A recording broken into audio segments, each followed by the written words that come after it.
Okay guys, in this video we're going to have a look at how to divide fractions. So my favourite technique is to remember KFC. Okay, so the K stands for keep the first fraction the same, flip the second fraction, and then the C stands for change the divide to a times. So if we take this example here, I've got 1/4 divided by 3/5. So I'm going to apply KFC. I'm going to keep the first fraction the same. So keep the quarter as a quarter. I'm going to flip the second fraction, so 3/5 becomes 5/3. And I'm going to change the divide to a times. Now, I've also made a multiplying fractions video, so if you're unsure how to multiply fractions, have a look at that. But quite simply, you multiply the top and you multiply the bottom. So 1 times 5 is 5, and then 4 times 3 is 12. Obviously, once you get your answer, try and simplify it if you can, but 5/12 we can't, so we just leave it. Exactly the same thing here with the second example, except I've got a whole number.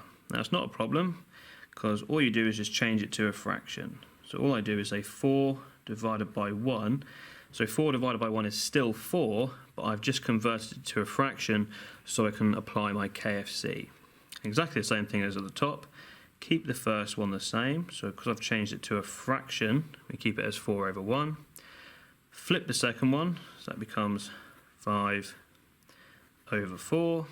Change the divide to a times. And again, just like before, we times the top and then we times the bottom. So 5 times 4 is 20. 1 times 4 is 4.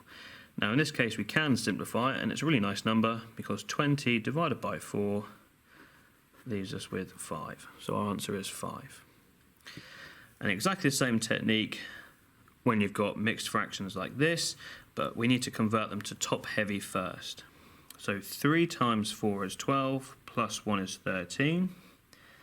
So 13, and the denominator, the bottom number there, stays as a 4. And I'm dividing by this one here. So 2 times 2 is 4, plus 1 is 5. And the denominator, the bottom number there, stays the same. So I'm converting these to top heavy. Now I can apply my KFC. So I keep the first fraction the same. I flip the second one, so that becomes 2/5.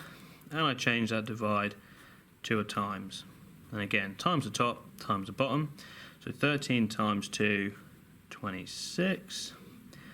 4 times 5 is 20.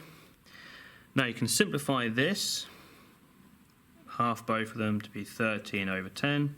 And if you want to be a little bit posh, you can put them into a mixed fraction.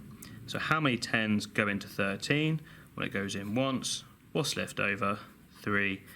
And your denominator stays the same. Okay, so remember guys, dividing fractions, KFC.